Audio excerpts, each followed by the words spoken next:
నా వయసు బహుశా 3 ఏళ్ళు 4 ఏళ్ళు అయి ఉంటుంది. మొట్టమొదటిసారి మా అమ్మమ్మ నన్ను కూర్చోపెట్టి, మా ఊరు ఇది కుందాపుర దగ్గరే మా ఊరు, చిన్నప్పుడు మేము కొన్ని కథలు విని పెరిగాము అని నాకు చిన్నప్పటి నుంచి కొన్ని కథలు చెప్పడం మొదలుపెట్టేది.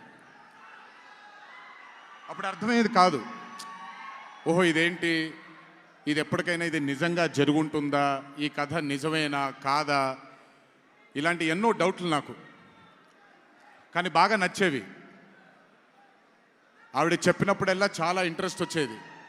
ఒక్కసారి వెళ్ళి చూడాలి కదా, ఈ గుళిగ ఆట అనేది ఏంటి, ఈ పింజుర్లి అంటే ఏంటి, ఒక్కసారి చూడాలి కదా.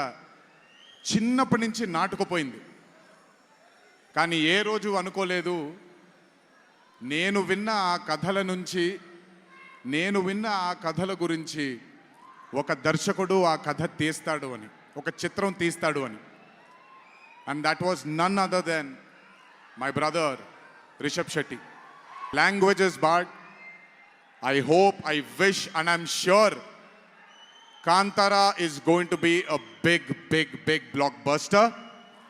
Please go enjoy this on the 2nd of October. 2వ తారీఖున చూడండి మీరందరూ. దయచేసి థియేటర్లో ఎంజాయ్ చేయండి. నా బ్రదర్కి ఆయన పడ్డ ఈ కష్టానికి మీరందరూ ఆశీర్వాదాన్ని అందించండి. Thank you. ఎక్కువసేపు నిల్చోలేకపోతున్నాను, ఇంకాసేపు మాట్లాడేవాడిని. Last but not the least, మీ అందరికీ తెలిసిందే, ఇంటికి జాగ్రత్తగా తిరిగి వెళ్ళండి. మీ తల్లిదండ్రులు, మీ కుటుంబ సభ్యులు మీకోసం ఎదురు చూస్తూ ఉంటారు. జాగ్రత్తగా ఇంటికి వెళ్ళండి. మీ అందరికీ ముందుగానే విజయదశమి శుభాకాంక్షలు. ఈ విజయదశమిని మీ కుటుంబ సభ్యులతో ఆనందంగా జరుపుకుంటారని, కాంతారా చాప్టర్ 1 చిత్రాన్ని విజయం బాట వైపు నడిపిస్తారని మీ అందరినీ ఇంకొకసారి కోరుకుంటూ సెలవు తీసుకుంటున్నాను. జోహార్ ఎన్టీఆర్, జై హరికృష్ణ.